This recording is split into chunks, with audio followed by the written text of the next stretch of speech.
अध्याय 7 अवचेतन का झुकाव जीवन की तरफ है। आपका 90% से अधिक मानसिक जीवन अवचेतन है। अगर आप इस अद्भुत शक्ति का प्रयोग नहीं करेंगे तो आप बहुत संकीर्ण सीमाओं में जीने के लिए अभिशप्त होंगे। आपके अवचेतन की प्रक्रियाएं हमेशा सृजनात्मक जीवन की तरफ होती हैं। आपका अवचेतन आपके शरीर का निर्माता है और इसके सभी महत्वपूर्ण कार्य करता है। यह हर दिन 24 घंटे काम करता है और कभी नहीं सोता है। यह हमेशा आपकी मदद करने और आपको नुकसान से बचाने की कोशिश करता है। आपका अवचेतन मन असीम जीवन और असीम बुद्धिमत्ता के संपर्क में रहता है। इसके आवेग और विचार का रुख हमेशा जीवन की ओर होता है। अधिक व्यापक व उदात्त जीवन की महत्वाकांक्षाएं, प्रेरणाएं और सपने अवचेतन से ही उत्पन्न होते हैं। आपके सबसे गहन विश्वास वे होते हैं जिनके बारे में आप तर्क वितर्क नहीं कर सकते, क्योंकि वे आपके चेतन मन से नहीं बल्कि आपके अवचेतन मन से आते हैं। आपका अवचेतन आपसे अंतर्ज्ञान, आवेगों, अनुभूतियों, संकेतों, मनोकामनाओं और विचारों के जरिए बात करता है। यह हमेशा आपको प्रेरित करता है कि उठो, बाधाएं पार करो, विकास करो, आगे बढ़ो, रोमांच हासिल करो और ज्यादा ऊंचाई पर पहुंचो। प्रेम करने या दूसरों का जीवन बचाने की इच्छा आपके अवचेतन की गहराइयों से आती है। उदाहरण के लिए 18 अप्रैल 1906 को सैन फ्रांसिस्को में भीषण भूकंप आया तथा अग्निकांड हुआ। जो बीमार और अपाहिज लोग लंबे समय से बिस्तर पर पड़े थे, वे भी संकट की इस घड़ी में उठ बैठे और उन्होंने बहादुरी तथा शक्ति के कई आश्चर्यजनक काम कर दिखाए। उनमें दूसरों को हर कीमत पर बचाने की प्रबल इच्छा जागृत हुई और उनके अवचेतन ने उसके अनुरूप प्रतिक्रिया की। महान कलाकार, संगीतकार, कवि, वक्ता और लेखक अपनी अवचेतन शक्तियों के साथ सामंजस्य बना लेते हैं और प्रेरित हो जाते हैं। रॉबर्ट लुई स्टीवेंसन सोने से पहले अपने अवचेतन को प्रेरित करते थे कि नींद के दौरान वह उनके लिए कहानियां खोजे। जब भी उनके बैंक खाते में पैसे कम हो जाते थे तो वे हमेशा अपने अवचेतन को एक अच्छा बिकने वाला उपन्यास देने को कहते थे। स्टीवेंसन ने बताया है कि उनके अवचेतन मन की बुद्धिमत्ता ने उन्हें कहानी सीरियल की तरह टुकड़ों में दी। इससे पता चलता है कि आपका अवचेतन आपके माध्यम से कितनी महान और समझदारी भरी बातें व्यक्त करता है, जिनके बारे में आपका चेतन मन जरा भी नहीं जानता है। मार्क ट्वेन ने कई बार बताया था कि उन्होंने जीवन में कभी काम नहीं किया। उनका सारा हास्य और महान लेखन अवचेतन मन के अथाह भंडार का दोहन करने की योग्यता का परिणाम था। किस तरह शरीर मस्तिष्क की कार्यविधि को चित्रित करता है। आपके चेतन और अवचेतन मन की अंतरक्रिया के लिए तंत्रिकाओं के सामंजस्यपूर्ण सिस्टम के बीच भी उसी तरह की अंतरक्रिया की जरूरत होती है। सेरिब्रोस पाइनल या स्वैच्छिक तंत्र चेतन मन का अंग है। स्वतंत्र तंत्र ऑटोनॉमिक सिस्टम अवचेतन मन का अंग है। स्वैच्छिक तंत्र द्वारा आप अपनी शारीरिक इंद्रियों से अनुभूति पाते हैं और शरीर की गतिविधियों पर स्वैच्छिक नियंत्रण करते हैं। इस सिस्टम का नियंत्रण केंद्र मस्तिष्क के सेरिब्रल कॉर्टेक्स में है। स्वतंत्र तंत्रिका तंत्र को कई बार अनैच्छिक तंत्रिका तंत्र भी कहा जाता है।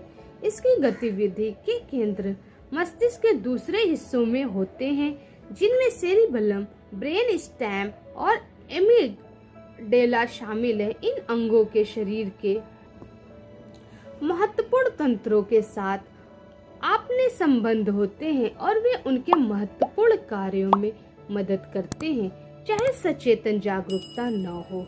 ये तंत्र अलग अलग या एक साथ काम कर सकते हैं। उदाहरण के लिए, जब खतरे की अनुभूति सेरिबेलम के स्विचिंग केंद्र पर पहुंचती है तो संदेश चेतन कॉर्टेक्स और अवचेतन एमिगडेला दोनों को भेजे जाते हैं। हो सकता है कि चेतन रूप से खतरे को पहचानने और उसका मूल्यांकन करने से पहले ही व्यक्ति का रक्षात्मक तंत्र दोनों खतरे पर प्रतिक्रिया करने लगे। मानसिक और शारीरिक अंतर संबंध को देखने का एक आसान तरीका यह एहसास करना है कि आपका चेतन मन किसी विचार को पकड़ लेता है जो आपकी तंत्रिकाओं के स्वैच्छिक तंत्र के संवेगों के अनुरूप श्रृंखला है। आपके तंत्रिका के अनैच्छिक तंत्र में इसी तरह का एक प्रवाह उत्पन्न होता है जिससे विचार आपके अवचेतन मन तक पहुंच जाता है जो आपका रचनात्मक साधन है। इसी तरह आपके विचार वस्तुओं में बदल जाते हैं। आपके चेतन मन द्वारा सोचा और सच माना गया हर विचार आपके कॉर्टेक्स द्वारा मस्तिष्क के अन्य अंगों तक भेजा जाता है जो आपके अवचेतन मन का साथ देते हैं। फिर अवचेतन मन इसे आपके शरीर में बनाता है और वास्तविकता के रूप में आपके संसार में लाता है। एक बुद्धि है जो शरीर की देखभाल करती है। जब आप कोशिकाओं और अंगों की संरचना का अध्ययन करते हैं जैसे आँखें, कान, दिल, लिवर, ब्लैडर आदि, तो आप पाते हैं कि उनमें कोशिकाओं का समूह सामूहिक बुद्धि का निर्माण करता है ताकि सामंजस्य में काम हो सके। वे आदेश लेने और मास्टरमाइंड चेतन मस्तिष्क के सुझावों का पालन करने में सक्षम होते हैं। एकल कोशीय जीव के अध्ययन से यह पता चलता है कि आपके जटिल शरीर में क्या चलता रहता है। हालांकि एकल कोशीय जीवन में कोई अंग नहीं होते, लेकिन इसके बावजूद यह गति, पाचन, पोषण, उत्सर्जन के मूलभूत कार्य करके मस्तिष्क की क्रिया और प्रतिक्रिया के प्रमाण देते हैं। कई लोग कहते हैं कि एक बुद्धि आपके शरीर की देखभाल करती है, बशर्ते आप इसे काम करने दें। यह एक तरह से सच है। मुश्किल यह है कि चेतन मन हमेशा बाहरी अनुभूति और इंद्रियगत प्रमाण के कारण इसमें हस्तक्षेप करता है। इससे झूठे विश्वास, डर और राय बलवान हो जाते हैं। जब आपके अवचेतन मन में मनोवैज्ञानिक भावनात्मक कंडीशनिंग द्वारा डर, झूठे विश्वास और नकारात्मक ढांचे दर्ज होते हैं, तो अवचेतन मन के पास इसे दिए जा रहे ब्लूप्रिंट पर काम करने के अलावा कोई रास्ता नहीं बचता है। अवचेतन मन निरंतर सामान्य हित में काम करता है। आपका कल्पनावादी मन निरंतर सामान्य हित में काम करता है और सभी चीजों के पीछे सामंजस्य के निहित सिद्धांत को प्रदर्शित करता है। आपके अवचेतन मन की अपनी खुद की इच्छा है और यह अपने आप में बहुत वास्तविक है। आप चाहे या न चाहे यह दिन रात काम करता है। यह आपके शरीर का निर्माता है, लेकिन आप इसके निर्माण को देख, सुन या महसूस नहीं कर सकते। यह बिल्कुल खामोश प्रक्रिया है। आपके अवचेतन का अपना खुद का जीवन है जो हमेशा सामंजस्य, सेहत और शांति की ओर होता है। इसके भीतर दैवीय मानदंड है जो आपके माध्यम से हर समय अभिव्यक्ति चाहता है। इंसान सद्भाव के निहित सिद्धांत के साथ कैसे हस्तक्षेप करता है? सही या वैज्ञानिक तरीके से सोचने के लिए हमें सत्य मालूम होना चाहिए। जैसा प्राचीन कहावत कहती है, आपको सच्चाई जाननी होगी, सत्य आपको मुक्त कर देगा। सच्चाई जानना अवचेतन मन की असीमित बुद्धि और शक्ति के सामंजस्य में रहना है, क्योंकि अवचेतन का झुकाव हमेशा जीवन की दिशा में रहता है। जाने अनजाने में किया गया हर असामंजस्यपूर्ण विचार या कर्म हर तरह के विवाद और सीमाएं पैदा कर देगा। वैज्ञानिक बताते हैं कि हर 11 महीनों में आपका शरीर नया बन जाता है। इसका मतलब है कि शारीरिक दृष्टि से आप सिर्फ 11 महीने बूढ़े हैं। अगर आप डर, क्रोध, ईर्ष्या और दुर्भावना के विचारों से अपने शरीर में दोबारा दोष आने देते हैं, तो इसमें आपके सिवा और कोई दोषी नहीं है। आप अपने कुल विचारों का योग हैं। आप नकारात्मक विचार और छवियां रखने से इनकार कर सकते हैं। अंधेरे से छुटकारा पाने का तरीका रोशनी है। ठंड से उबरने का तरीका गर्मी है। नकारात्मक सोच से उबरने का तरीका सकारात्मक विचार रखना है। अच्छाई की घोषणा करे, बुराई अपने आप गायब हो जाएगी। सेहतमंद, जीवंत और शक्तिशाली बनना स्वाभाविक क्यों है? बीमार होना अस्वाभाविक क्यों है? औसत बच्चा दुनिया में बिल्कुल स्वस्थ आता है और इसके सभी अंग सटीकता से काम करते हैं। यही सामान्य अवस्था है। हमें स्वस्थ, जीवंत और शक्तिशाली होना चाहिए। आत्मरक्षा की अनुभूति मानव स्वभाव की सबसे प्रबल अनुभूति है। यह आपके स्वभाव में निहित सबसे शक्तिशाली, हमेशा मौजूद और लगातार काम करने वाली सच्चाई है। जब आपके विचार और विश्वास हमेशा आपकी रक्षा करने वाले जीवन सिद्धांत के सामंजस्य में होंगे तो वे अधिक क्षमता से कार्य करेंगे। इससे यह निष्कर्ष निकलता है कि असमान परिस्थितियों के बजाय समान परिस्थितियां ज्यादा आसानी और निश्चितता से वापस पाई जा सकती हैं। बीमार होना असामान्य है।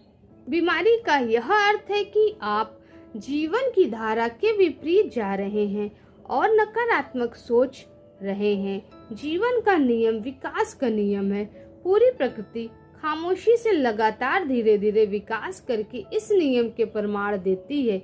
जहाँ भी विकास और अभिव्यक्ति है वहाँ जीवन है।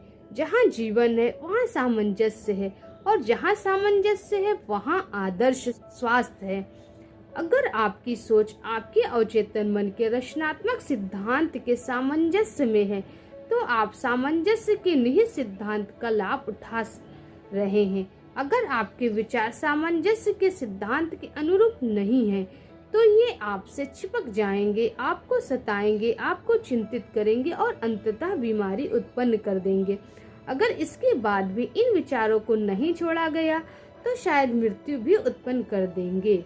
बीमारी के उपचार में आपको अपने पूरे तंत्र में अवचेतन मन की महत्वपूर्ण शक्तियों का प्रवाह और फैलाव बढ़ाना होगा। डर, चिंता, तनाव, ईर्ष्या, नफरत और अन्य हर विनाशक विचार को हटाकर ऐसा किया जा सकता है। ये विचार आपकी तंत्रिकाओं और ग्रंथियों को कमजोर तथा नष्ट कर देते हैं। बॉडी टिश्यू को भी, जो सारे अवशिष्ट पदार्थ के उत्सर्जन को नियंत्रित करता है और शरीर को साफ रखता है। रीढ़ की टीबी ठीक हुई। पॉट्स डिसीज या रीढ़ की टीबी बच्चों की भयंकर बीमारी होती है। इंडियाना पोलिस में रहने वाले फ्रेडरिक एंड्रूज को यह बीमारी हो गई। इससे वह अपाहिज हो गया। वह पैरों से नहीं चल सकता था और उसे हाथों तथा घुटनों के बल चलना पड़ता था। डॉक्टर ने इस बीमारी को लाइलाज घोषित कर दिया। एंड्रयूज को यह फैसला मंजूर नहीं था। वह प्रार्थना करने लगा। उसने अपनी सकारात्मक घोषणा तैयार की। इससे उसने दिन में कई बार दोहराया और मानसिक रूप से आवश्यक गुणों को ग्रहण किया। मैं पूर्ण, आदर्श, सशक्त, शक्तिशाली, प्रेमपूर्ण, सामंजस्यपूर्ण और खुश हूँ। सोते जागते यही प्रार्थना उसके होठों पर रहती थी। वह दूसरों के लिए भी प्रार्थना करता था और प्रेम तथा सेहत के विचार भेजता था। मानसिक नजरिया और प्रार्थना का यह तरीका कई गुना होकर उसके पास लौटा। आस्था और लगन से उसे काफी फायदा हुआ। मन में डर, क्रोध, ईर्ष्या या जलन के विचार आने पर वह तत्काल सकारात्मक घोषणा करने लगता था। उसके अवचेतन मन ने उसकी आदतन सोच की प्रकृति के अनुरूप प्रतिक्रिया की। वह सशक्त और स्वस्थ बन गया। बाइबल के इस कथन का यही अर्थ है, अपने रास्ते जाओ, तुम्हारी आस्था ने तुम्हें पूर्ण बना दिया है। अवचेतन शक्तियों में आस्था आपका इलाज करती है। एक युवक अवचेतन मन की उपचारक शक्ति पर मेरे भाषण सुनने आता था। उसकी आंखों में गंभीर समस्या थी। नेत्र विशेषज्ञ ने उससे कहा कि उसे एक नाजुक और खतरनाक ऑपरेशन कराना होगा। प्रार्थना के वैज्ञानिक आधार के बारे में सीखने के बाद इस युवक ने खुद से कहा, मेरे अवचेतन ने मेरी आंखें बनाई है, इसलिए यह मेरा उपचार कर सकता है। हर रात को सोने से पहले वह निष्क्रिय ध्यान की अवस्था यानी नींद जैसी अवस्था में जाता था। उसका ध्यान नेत्र विशेषज्ञ पर केंद्रित था। उसने कल्पना में डॉक्टर को साफ देखा और यह कहते सुना, चमत्कार हो गया है। उसने हर रात सोने से पहले 5 मिनट तक यह बार बार सुना। 3 सप्ताह बाद वह एक बार फिर नेत्र विशेषज्ञ के पास गया, जिसने उसकी आंखों की जांच की। डॉक्टर को जब यकीन नहीं हुआ तो उसने उसकी दोबारा जांच की और हैरानी से बोला, यह तो चमत्कार हो गया। क्या हुआ था? इस व्यक्ति ने नेत्र विशेषज्ञ की काल्पनिक शब्दों के माध्यम से अपने अवचेतन मन पर छाप छोड़ी थी, ताकि इसे विश्वास दिलाया जा सके और विचार पहुंचाया जा सके। दोहराव, आस्था और उम्मीद से उसने अपने अवचेतन मन में यह विचार भरा। उसके अवचेतन मन ने उसकी आंखें ठीक कर दी। अवचेतन मन में आंख की सामान्य स्वास्थ्य अवस्था का आदर्श ब्लूप्रिंट था। जब यह आंख को स्वस्थ करने के विचार से भर गया तो तत्काल आंख का उपचार करने लगा। यह उदाहरण इस बात का प्रमाण है कि अवचेतन की उपचारक शक्ति में आस्था आपका इलाज कर सकती है। समीक्षा के बिंदु। आपका अवचेतन आपके शरीर का निर्माता है और हर दिन 24 घंटे काम करता है। आप नकारात्मक सोच द्वारा इसके जीवनदायी ब्लूप्रिंट में हस्तक्षेप करते हैं। सोने से पहले अपने अवचेतन को किसी समस्या का जवाब खोजने का काम सौंपे, यह उसे कर देगा। अपने विचारों पर नजर रखें। जिस विचार को सच मान लिया जाता है उसे आपका चेतन कॉर्टेक्स और चेतन मस्तिष्क तंत्र तक भेज देता है और फिर यह वास्तविकता बनकर आपकी दुनिया में प्रकट हो जाता है। जान लें कि आप अपने अवचेतन मन को नया ब्लूप्रिंट देकर खुद को दोबारा बना सकते हैं। आपके अवचेतन का झुकाव हमेशा जीवन की तरफ होता है। अपने अवचेतन मन में वही आधार वाक्य भरे जिसे आप सच करना चाहते हैं। आपका अवचेतन हमेशा आपके आदतन मानसिक विचार तंत्र के अनुरूप परिणाम देगा। आपका शरीर हर 11 महीने में नया बन जाता है। अपने विचार बदलकर अपने शरीर को बदल दे। स्वस्थ होना सामान्य है, बीमार होना असामान्य है। यही सामंजस्य के निहित सिद्धांत है। ईर्ष्या, डर, चिंता और तनाव आपकी तंत्रिकाओं तथा ग्रंथियों को कमजोर या नष्ट कर देते हैं, जिससे सभी तरह की मानसिक और शारीरिक बीमारियां उत्पन्न होती हैं। आप चेतन रूप से जिसमें विश्वास करते हैं और जिसे सच मानते हैं वह आपके मस्तिष्क, शरीर और परिस्थितियों में प्रकट हो जाएगा। अच्छाई की घोषणा करें और जीवन की खुशी पाएं।